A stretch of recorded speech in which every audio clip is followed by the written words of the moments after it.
Assalamualaikum guys, welcome back my YouTube channel. My YouTube channel name is Reaction Life. तो क्या हाल चाल है, उम्मीद है सब खैरियत से होंगे। तो अगर आपने हमारे YouTube चैनल रिएक्शन लाइफ को अभी तक सब्सक्राइब नहीं किया, जल्दी से सब्सक्राइब कर दे, साथ ही घंटी के बेल आइकन को प्रेस कर दे ताकि आने वाली हर वीडियो का नोटिफिकेशन सबसे पहले आप तक बर वक्त पहुँच सके। और आपको वीडियो कैसी लगी कमेंट सेक्शन में ज़रूर अपनी राय का इजहार ज़रूर कीजिएगा, और आइंदा किस वीडियो पे रिएक्शन दें ये भी ज़रूर बताइएगा। तो लेट्स स्टार्ट इट। जैसे मोहम्मद पैगंबर के बारे में चलता है कि मोहम्मद पैगंबर ने 9 साल की लड़की से विवाह कर लिया, आयशा से, ठीक। और उसी तरीके से चलता है भगवान राम के बारे में। अगर तुम एक पक्ष पढ़ो, भगवान राम ने 15 साल की आयु में 6 वर्ष की सीता से शादी की थी। पढ़ा नहीं होगा आपने, लेकिन भगवान, अब देखो, भगवान ने 6 वर्ष से करी, एक पैगंबर ने 9 वर्ष से करी। ना पैगंबर के वक्त तुम मौजूद थे, ना राम के वक्त हम मौजूद थे। भगवान की लीला भगवान जाने।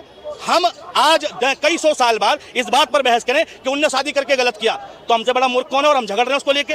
महात्मा गांधी भी विलन है किसी किसी के लिए, लेकिन किसके लिए? जो आरएसएस का और नाथूराम गोडसे का समर्थक है। अगर नाथूराम गोडसे के समर्थक ने किताब लिखी है ना, तो उसके लिए महात्मा गांधी बहुत बड़े विलन है।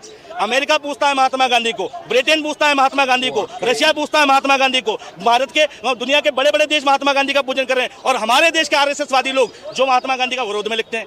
अगर हम देश में एक तिरंगे के नीचे खड़े होना सीख जाए ना, हमारे दिमाग से मंदिर और मस्जिद निकल के साइड फेंक जाएगा। गलती यही है कि तुम तिरंगे की जगह भगवे के नीचे खड़ा होना चाहते हो। अगर मोदी नहीं रहेंगे तो सनातन नहीं रहेगा, इनका कहने का मतलब ये है। तो भैया, तो तुम्हारा धर्म सही मायने में अगर राजनीति का शिकार है तो तुम्हारा धर्म सच में बहुत छोटा है। अगर तुम्हारा धर्म मोदी जी का मोहताज है, ठीक, तुम्हारी धार्मिकता मोदी जी की मोहताज है, तुम्हारा धार्मिक होना योगी जी का मोहताज होना, तो शक है मुझे तुम्हारी धार्मिक होने पर, शक है मुझे तुम्हारी भगवान के प्रति आस्था होने पर।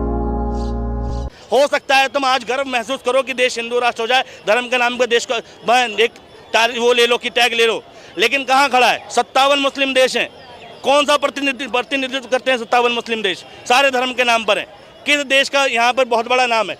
अगर देश पूरी दुनिया में किसी का नाम है तो भैया वो अमेरिका है, जो डेमोक्रेटिक राष्ट्र है। पूरी दुनिया में सुपर पावर में नाम आता है तो रशिया है, ठीक है, जो धर्म की फिलॉसफी से बहुत ऊपर उठ चुके हैं, और वहाँ पर सिर्फ एजुकेशन की बात होती है, टेक्नोलॉजी की बात होती है। और हमारे देश में क्या चल रहा है? मंदिर मस्जिद। एक पुलिस वाला चलते हुए नमाज पढ़ने वाले व्यक्ति को लात मारता है, तो ये जहरी तो है उसके आदमी में, क्योंकि उसने संवैधानिक पद का गलत इस्तेमाल किया।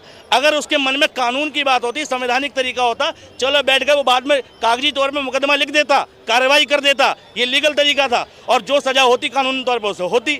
अगर गलत भी किया था, ये अधिकार उसको किसने दिया कि वो लात मार दे? ये तो अंग्रेजी शासन हो गया।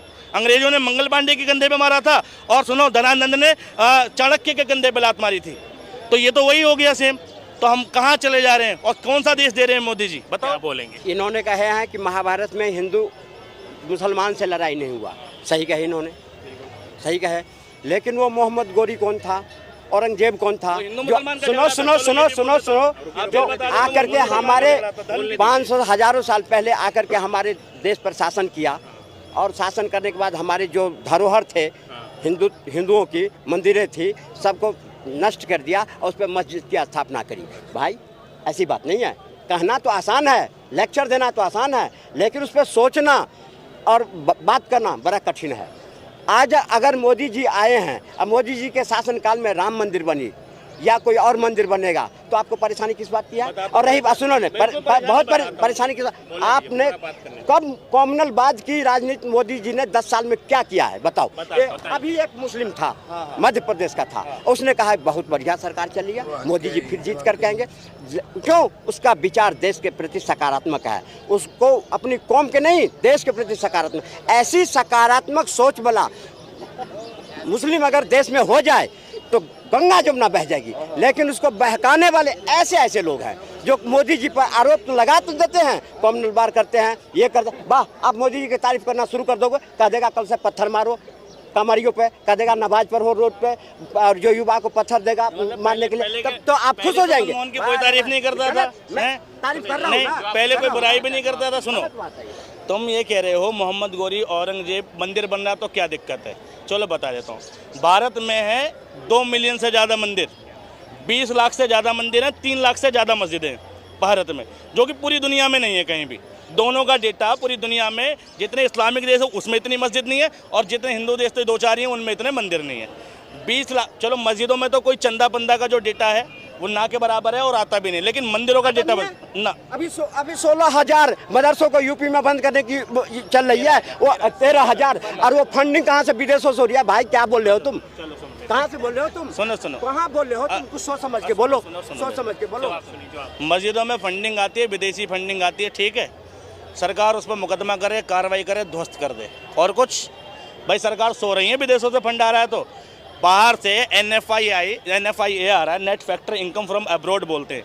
अगर विदेश से कोई इनकम आ रही है और वो सरकार की निगरानी में नहीं है, उस पर टैक्स नहीं जा रहा, तो भी सरकार का फेलियर है, एक बात। दूसरी बात, मंदिरों से 20 लाख मंदिर हैं देश में, ये मैं अप्रोक्स बता रहा हूँ, ज़्यादा ही है इससे। 100 मंदिर ऐसे हैं भारत में जिसका बजट भारत सरकार से भी दोगुना है। भारत सरकार पूरे देश को चलाने के लिए जितना पैसा लगाती है उसका दुगना बजट देश के 100 मंदिर, यानी हर एक मंदिर पे इतना चंदा आ जाता है, इतनी चढ़ाई आ जाती है। देश में हिंदुओं की संख्या है 97 करोड़, फीसदी में आते हैं 80%, और 80% में गरीब हिंदुओं की संख्या है 55%। उन हिंदुओं के लिए उस मंदिर ने, उन हिंदुओं के लिए सनातन ही सत्य है ना, देश में सनातन की जय है, देश हिंदू राष्ट्र की ओर है। मैं बताऊं, उन लाखों रुपए के चंदे का गरीब हिंदू को क्या फ़ायदा मिलता है। और मैं कह रहा हूं, अगर वो मंदिर चाहे मात्र 3 महीने के अंदर देश के हर एक गरीब से गरीब हिंदू को करोड़पति बना सकते हैं, चाहें तो। मगर क्योंकि वो कुछ मंदिर उसमें सरकार के अधीन हैं, जिसमें सरकार पैसा डकार देती है, और कुछ उद्योगपति, ठीक, और देश में सारा पैसा सिर्फ चंद लोगों के हिस्से ही आता है, ठीक है। मंदिर से तकलीफ नहीं है, लेकिन मंदिर के नाम पर जो देश को ठगा जा रहा है उससे तकलीफ है, ठीक। अब रही बात इसकी, भाई मोहम्मद गौरी और दूसरी चीज़ें तुम कह रहे हो, मोहम्मद गौरी, औरंगजेब, पृथ्वीराज चौहान, ठीक है, शिवाजी, इन सब का झगड़ा राजनीतिक था, धार्मिक नहीं था। औरंगजेब ने मंदिर भी तोड़वाए, मस्जिद भी तोड़वाई, इतिहास पढ़ लेना। और किस लिए तोड़वाई? क्योंकि उसे पता होता था पहले के लोग मंदिर और मस्जिदों के नीचे खजाने छुपा के रखते थे। तो राजा को सिर्फ देश की इकोनॉमी, ठीक, पहले इकोनॉमी कैसे पता चलती थी? कोई भी राज्य स्ट्रॉन्ग कब होता था कि उसके पैसा तो चलता नहीं था, जिस पे जितने हीरे मोती जवाहरात होंगे और जितनी बड़ी सेना होगी वो उतना मजबूत शासक होगा। और ये मजबूती देश के मंदिरों में खजाने मिलते थे, देश की मस्जिदों में मिलते थे, क्योंकि भारत एक भैया सिंधु घाटी सभ्यता का देश है। यहाँ पर शुरू से मूर्तिकारिता चली है और शुरू से पूजन का चला है, तो ज़्यादातर खजाना मंदिरों के नीचे था, इसलिए मंदिरों की टूटने की संख्या बड़ी मात्रा में पाई जाती है, ठीक है। उसके पीछे किसी की धार्मिक भावना को ठेस पहुँचाना नहीं था, ठीक। अब रही बात इसकी, अरे आप बता देना, ठीक है। अब औरंगजेब एक राजा के तौर पर सोचता था, अगर औरंगजेब वास्तव में धर्म का विरोधक होता तो उस समय का वो क्रूर शासक था, ऐसा शासक था कि वो चाहता तो क्या नहीं करा सकता। एक झूठी अफवाह चलती कि 90 लाख हिंदुओं को जनेऊ जलाता था, ठीक है, 10 लाख हिंदुओं का, ठीक है, तब जाके वो शाम का खाना खाता था, ठीक है। जो भी है, उस टाइम पर टोटल पॉपुलेशन भारत की जो थी वो भैया 15 करोड़ थी, ठीक। और 15 करोड़ में औरंगजेब का जो शासन रहा है, ठीक है, 48 और 49 साल शासन रहा, ठीक। उतने साल में हिंदू बसता क्या?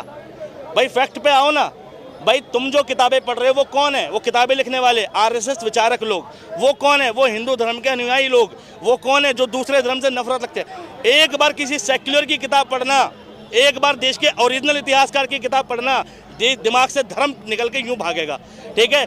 उसकी किताब पढ़ो ही मत जो पहले से वाइज है किताब। तो जी गाइस, कैसी लगी आपको हमारी ये वीडियो? कमेंट सेक्शन में अपनी राय का इजहार ज़रूर कीजिएगा। और अगर आप ऐसी ही इंटरेस्टिंग और इन्फॉर्मेटिव वीडियो देखना चाहते हैं तो हमारे YouTube चैनल रिएक्शन लाइव को सब्सक्राइब कर दे, साथ ही घंटी के बेल आइकन को प्रेस कर दे ताकि आने वाली हर वीडियो का नोटिफिकेशन सबसे पहले आप तक बर वक्त पहुँच सके। तो अल्लाह आपको अपने ईमान में रखे। खुदा हाफिज़।